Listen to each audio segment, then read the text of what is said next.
Sepanjang hidupnya, pria ini disebut-sebut pernah menghabisi nyawa sekitar 200 orang. Orang ini memang begitu kejam, bahkan dianggap sebagai pembunuh bayaran paling sadis dalam sejarah mafia. Dia adalah Giovanni Brusca. Brusca lahir dari keluarga mafia di San Giuseppe Jato, sebuah daerah di Palermo, Italia pada 20 Februari 1957. Kakek buyut dan kakeknya adalah mantan petani yang kemudian diangkat menjadi anggota kelompok mafia setempat. Sementara ayahnya, Bernardo Brusca, adalah godfather lokal yang telah dihukum seumur hidup karena berbagai kasus pembunuhan berencana. Pekerjaan pertama Brusca adalah supir pribadi Bernardo Provenzano, seorang don seperti ayahnya. Saat itu usianya masih 20 tahun.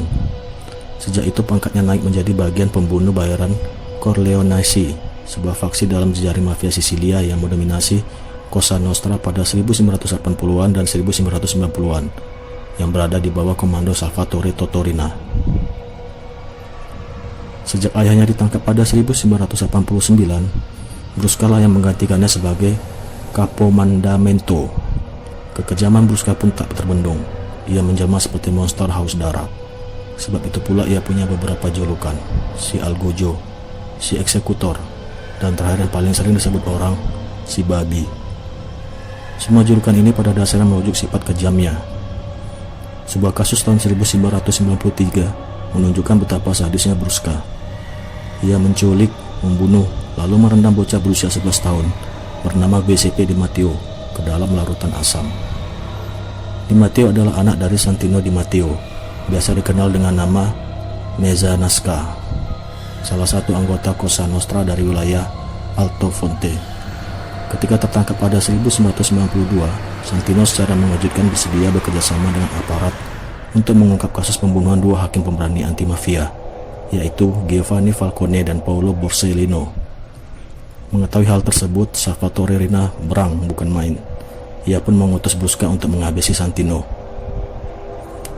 Rina dan kelompokannya pun diburu habis-habisan. Dan pada 15 Januari 1993, Rina berhasil ditangkap. Keberhasilan ini salah satunya berkat Balduccio Di Maggio, sosok mafia lain yang berkolaborasi dengan aparat setelah ia mendapat kabar akan dihabisi Rina.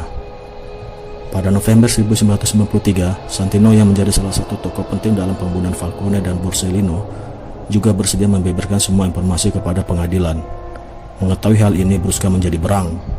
Muncullah kemudian ide untuk menculik anak Santino, Giuseppe Di Matteo.